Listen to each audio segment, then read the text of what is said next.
देखिए इस वक्त जो पीटीआई की हालत है वो बहुत गुनगू या जिसको कहते हैं कि इंतशार ज़्यादा पार्टी की क़यादत है।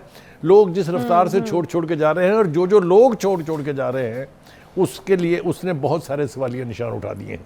मेरे ख्याल से कोई भी काबिल ज़िक्र रहनुमा जिन्हें आइज एंड ईयर समझा जाता था इमरान खान साहब का, वो अब उनके साथ नहीं है। चाहे वो उनके वो माहरीन थे जिसके ऊपर वो फ़ख्र से कहा करते थे कि हम इसको रियासत मदीना बना देंगे, चाहे वो उसमें वो लोग शामिल थे जो कहते थे कि ये अवतार है, ये बंदा पाकिस्तान में क्या आ गया, अब हर चीज़ ठीक हो जाएगी, चाहे वो इमरान खान साहब का वो एक पेज मंत्रा था, अगर आपको याद हो, यही फ़ौज जिसको आज सुबह से शाम तक दुश्मन तराजी का निशाना बनाया जाता है, यही फ़ौज 4 साल तक उनकी मन भाता, उनकी लीडरशिप, उनके मोहब्बत की बाहों में घिरी रहती थी। लेकिन आज जो कुछ हमारे सामने है वो ये है कि पार्टी छोड़ने वाले लोग अब पार्टी के अंदर बाकी मानदा लोगों को भी पार्टी छोड़ने पे मजबूर कर रहे हैं। आज की सूरत हाल आप देख लीजिए, फवाद चौधरी साहब जो हैं उनके साथ आमिर कियानी साहब भी थे, उनके साथ मौलवी महमूद साहब भी थे। ये लोग जो हैं ये मनाने गए हैं शाह महमूद कुरैशी साहब को जेल में मुलाकात हुई है उनकी कि आप भी पार्टी छोड़ दें और हमारे साथ आ जाएं। अब सवाल ये उठता है कि ये सारे लोग अगर इकट्ठे होंगे तो फिर जाएंगे कहाँ? तो दूसरा मंजरनामा हमारे सामने ये है कि साहब ये पता चला है कि कुरैशी साहब ने कहा कि वो पार्टी छोड़ना चाहते हैं या फिर कोई बात बनी नहीं? देखिए बात अभी फौरी तौर पर तो उस नतीजा सामने नहीं आया है, लेकिन ख्याल यही है जिस तरीके से हर एक आदमी जो है वो छोड़ छोड़ के जा रहा है। वो जो गाने गाया करते थे इब्रारुल हक साहब, आपको अच्छी तरह से याद है कि इमरान खान के हवाले से उन्होंने 3-4 गाने बनाए हुए थे। वो आंखों के ऊपर हाथ रख के रोने की एक्टिंग करते हैं और पता लगता है कि बड़ा जुल्म हो गया उनका जो उन्होंने वक्त ज़ाया किया पार्टी के अंदर। बात को आगे बढ़ाते हैं थोड़ा सा।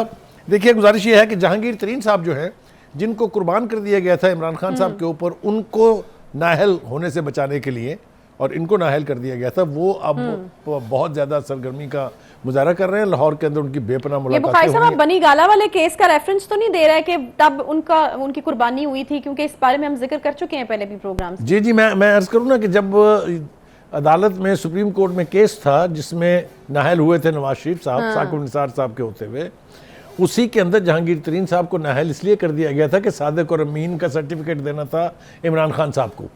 हरचंद के वो साहब फरमाते हैं कि मैंने उन्हें मुकम्मल तौर पर तो सर्टिफिकेट नहीं दिया था सादिक और अमीन का। कोई उनसे पूछे हो भले आदमी ये किस्तवार क्या होता है सर्टिफिकेट सादिक और अमीन का, या आप सादिक हैं या आप अमीन हैं या नहीं है। और दूसरी बात ये कि ये जो इस्तिलाह है ये सिर्फ एक ही ज़ात के लिए इस्तेमाल की जा सकती है और वो है हमारे आखिरुज़्ज़मान नबी मोहम्मद सल्लल्लाहु अलैहि वसल्लम। तो कहने का मतलब ये है कि इस किस्म के बुखार जो चढ़ाए गए थे उसके बाद जो नतीजा निकला वो हमारे सामने है। दूसरी तरफ हम देख रहे हैं कि पीपल्स पार्टी भी जो, मैं आपके सवाल के ऊपर आ रहा हूं लेकिन सवाल से पहले मैं थोड़ा सा ये मंजरनामा जो है अपने नाज़रीन के साथ शेयर करना चाहता हूं। आसिफ जरदारी साहब लाहौर पहुंच चुके हैं और उन्होंने मुलाकातों के सिलसिले जो है वो शुरू कर दिए हैं। जो मैंने पहले कहा था कि जैसे जहांगीर तरीन साहब मुलाकातें कर रहे हैं उसमें फिरदौस आशिक अमान साहबा भी आज उनसे मिली हैं और उन्होंने जो बयानात जारी किए हैं इमरान खान के बारे में वो मेरे ख्याल से मैं यहाँ ना ही दोहराऊँ तो बेहतर है।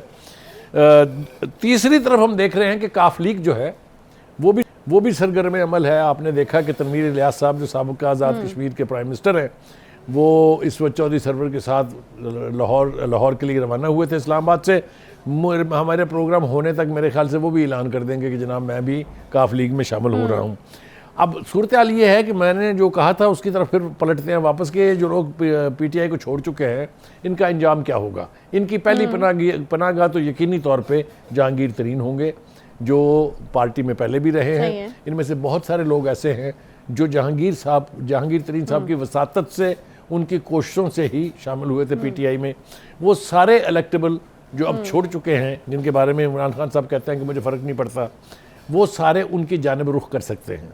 लेकिन बात यहाँ ख़त्म नहीं होती है। दूसरी तरफ हम देखते हैं कि तीनों बड़ी पार्टियाँ यानी पाकिस्तान पीपल्स पार्टी, पाकिस्तान नून लीग और यानी पाकिस्तान मुस्लिम लीग नून और जमात इस्लामी, उन्होंने बाकायदा तौर पर उनको दावत दी है शामिल करने की। सईद गनी साहब रिकॉर्ड के ऊपर हैं, 3-4 प्रेस कॉन्फ्रेंसेस में वो कह चुके हैं कि हमारे दरवाजे जो हैं वो पीटीआई के लोगों के लिए खुले हैं। इसी तरीके से प्रेस कॉन्फ्रेंस में जनाब सिराजुल हक साहब कह चुके हैं कि जनाब हम वेलकम करेंगे उन तमाम लोगों को जो तरीके इंसाफ छोड़ के हम में शामिल होंगे। अलबत्ता नून लीग का थोड़ा सा मोहतात रवैया है। उन्होंने कहा कि हमारे पास ज़्यादा गुंजाइश तो नहीं है लेकिन जितनी गुंजाइश हमारे पास है हम कोशिश करेंगे कि उसके मुताबिक अकोमोडेट लोगों को किया जाए। अब जनाब मैं आ जाता हूं, अगर आप इजाजत दें तो आपके सवाल की यहाँ तरफ। पर सवाल ये उठता है कि ये जो लोग मुख्तलिफ पार्टीज को ज्वाइन करेंगे, इनका वोट बैंक भी इनके साथ जा रहा है, क्योंकि खान साहब बड़े कॉन्फिडेंट हैं और असद उमर साहब का बयान भी यकीनन आपको आपके इल्म में आया होगा कि उन्होंने कहा कोई भी पार्टी छोड़े कोई फर्क नहीं पड़ता इस बात से। खान साहब ने कहा कि वो किसी को भी खड़ा कर देंगे, वो जीत जाएगा। तो उनका ये ख्याल है कि उनका जो वोटर है वो वोट खान के नाम पे देता है, इमरान खान के नाम पे देता है। तो ये जो लोग मुख्तलिफ जगहों पर जा रहे हैं, इनका वोट बैंक इनके साथ जा रहा है या नहीं? पहली बात तो यह है कि खान साहब का वोट बैंक कभी था ही नहीं। 2018 का इलेक्शन उनको जिताया था किसने, वो आपको भी पता है, मुझे भी पता है। ना आरटीएस बंद होता, ना रिजल्ट 3-3 दिन तक डिले किए जाते, ना पॉलिटिकल एजेंडों को पोलिंग स्टेशन से बाहर निकाला जाता, वगैरह वगैरह। ये लंबी तफसील है। अब तो मेरे ख्याल से इसमें कोई इबहाम भी नहीं है। सब मान गए हैं कि किसने 2018 में उनको मसनद वज़ीर आलम तक या मसनद इक़्तिदार तक पहुँचाया था। हैविंग सेड दैट, देखिए इलेक्टेबल्स जो है ना वो उनके ओरिजिनल लोग नहीं थे, वो दूसरी पार्टियों को छोड़ के आए थे, अब उसी तरह से उड़ारी मार के वापस जा रहे हैं। तो अगर कोई उनका वोट बैंक था जो पीटीआई में शामिल हुआ, वो वोट बैंक भी उनके साथ ही ट्रैवल करेगा, वो भी साथ ही उड़ान भरता है। एक और बात कि खान साहब को ये बात याद रखनी चाहिए कि जिस तरीके से उनकी पार्टी तश्कील पाई थी, उसी रफ्तार बल्कि उससे ज़्यादा रफ्तार के साथ वो पार्टी जो है वो अब तितर बितर हो रही है। खान साहब जितने मर्जी कॉन्फिडेंस के बयान देने की कोशिश करें, उनके हर बयान में उनकी वीकनेस जो है वो साबित होती जा रही है।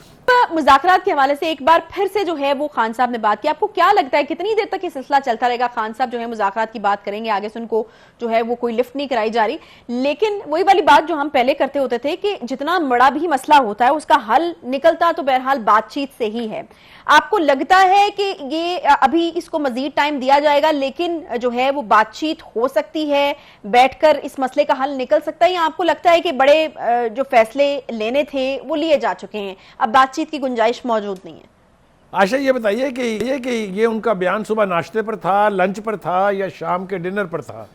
क्योंकि तीनों वक्त में उनके किसी एक बयान के ऊपर उनके लिए आज तो वैसे सुबह दोपहर शाम मुज़ाकरात की बात तो कर ही रहे हैं। नहीं, वो बिल्कुल नहीं कर रहे। कभी उन्होंने मुज़ाकरात की बात नहीं की। उन्होंने कहा था मैं इन चोरों डाकुओं के साथ बैठने से ज्यादा बेहतर समझूंगा कि खुदकुशी कर लूं, मैं मर जाऊंगा, इनसे बात नहीं करूंगा। मैं आपकी बात कर रही हूं। अबे सुने ना, ये मजबूरी में मुज़ाकरात की बात करना जो है ये बेमानी बात है। उनकी क्रेडिबिलिटी नहीं है, अब वो किसी बात पर कायम नहीं रहते। आपने वो जो लॉ मिनिस्टर है उनका स्टेटमेंट नहीं सुना कि शाह महमूद कुरैशी, असद उमर साहब, इनके साथ तो तय हो गई थी डेट कि या अक्टूबर के पहले हफ्ते में करा लें या 30 सितंबर को करा लें इलेक्शन।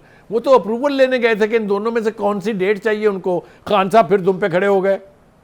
तो मतलब कहने गए उनके साथ मुज़ाकरात कौन करेगा? आप देखें, प्राइम मिनिस्टर ने कहा इनके साथ मुज़ाकरात नहीं हो सकते, मौलाना फजल रहमान ने कहा इनके साथ मुज़ाकरात नहीं हो सकते। वो जो उनकी मन भाती जो वो एक पेज मंत्रा थी, उन्होंने भी कहा we are not interested to talk to you जनाब, you are on your own. ये सारा कुछ देखने के बाद अब खान साहब लाख कहें मुज़ाकरात, अब पता वो क्या कह रहे हैं? वो कह रहे हैं मैं तो हमेशा से मुज़ाकरात की बात करता था। आप मुझे बताइए, 4 साल तक अपोजिशन इनको इनकी दौरे हुकूमत में कहती रही कि आप मिसाक जमहूरियत कर लें, आप मिसाक मईशत कर लें। ये जिस नफरत से उनकी तरफ देखते और जो तबसरा फरमाते थे वो आज तक आपको भी याद है, मुझे भी याद है।